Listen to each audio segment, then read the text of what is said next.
एक गरीब पिता की दिवाली। रघु एक बहुत ही गरीब मजदूर थे। उनके दो छोटे छोटे बच्चे थे। सब अपने अपने बच्चों को बाजार से पटाखे, फुलझड़ी, अनार, रॉकेट, चकली सब ला रहे थे। रघु ये सब सोचकर बड़े दुखी थे और गरीबी से मजबूर सोच रहे थे कि सब अपने बच्चों को सामान लाकर दे रहे हैं, मैं कैसे लेकर आऊंगा? मेरे पास तो पैसे भी नहीं है, मैं क्या करूं? तो दोस्तों, आज की ये कहानी बहुत ही अच्छी होने वाली है। आप इस कहानी को अंत तक ज़रूर देखिए। अगर अच्छी लगे तो वीडियो को लाइक शेयर ज़रूर कर देना। पहले आप वीडियो को पूरा देखिए, अच्छी लगे तो चैनल को सब्सक्राइब कर लेना। रात का अंधेरा धीरे धीरे गांव पर उतर रहा था। हर घर में दिए जलने लगे थे। बच्चे हंसी खुशी पटाखे जला रहे थे। गांव की गलियों में मिठाइयों की खुशबू फैली थी। लोग एक दूसरे को हैप्पी दिवाली कह रहे थे।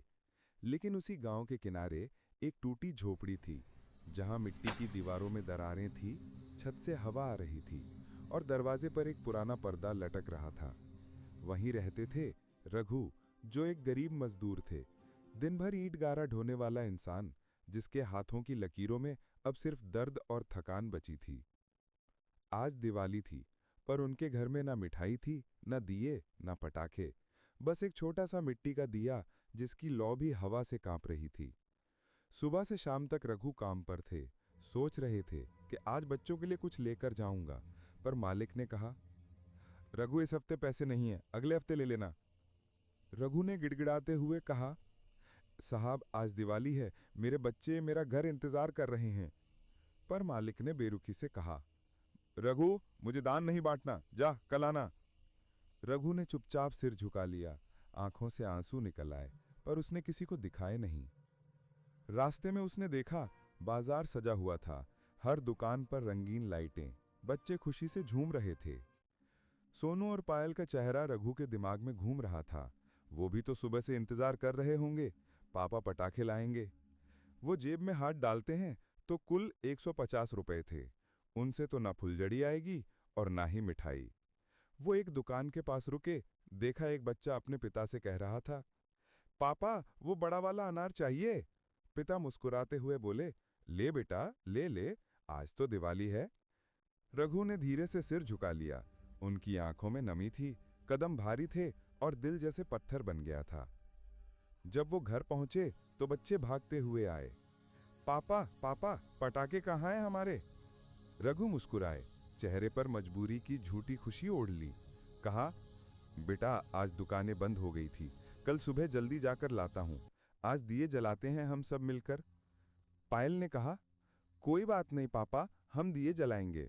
सोनू बोला, हाँ पापा, आप हमें कहानी सुनाना। रघु की आंखें भीग गईं। वो सोच नहीं पा रहे थे कि इन मासूम बच्चों ने गरीबी में भी कितनी आसानी से खुशी ढूंढ ली।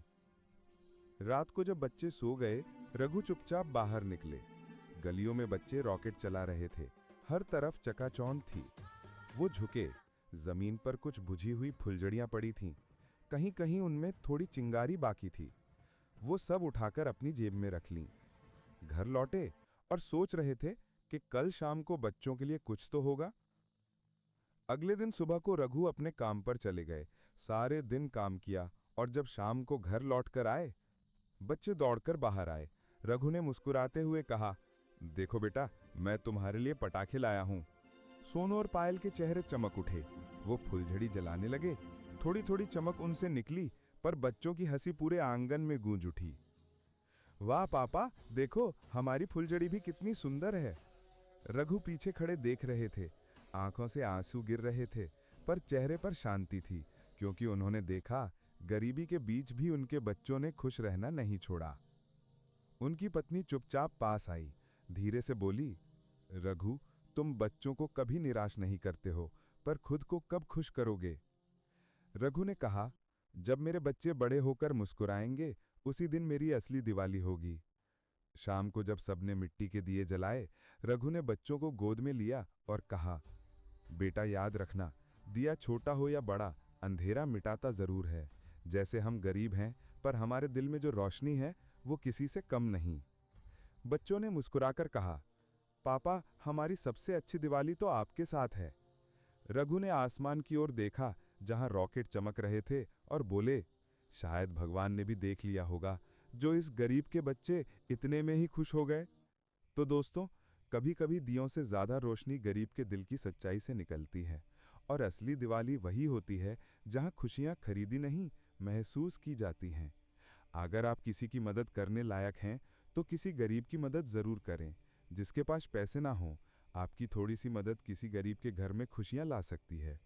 तो दोस्तों, ये कहानी आपको कैसी लगी कमेंट करके ज़रूर बताएं, और आपको वीडियो पसंद आई है तो वीडियो को लाइक शेयर ज़रूर कर देना, और आपने अभी तक चैनल को सब्सक्राइब नहीं किया है तो कर लो, और बेल आइकन को ऑल नोटिफिकेशन पर प्रेस कर लो, जो आने वाली वीडियो की हर अपडेट आपको मिलती रहे। तो दोस्तों, फिर मिलेंगे ऐसी और नई कहानी के साथ। तब तक के लिए टाटा, बाय बाय।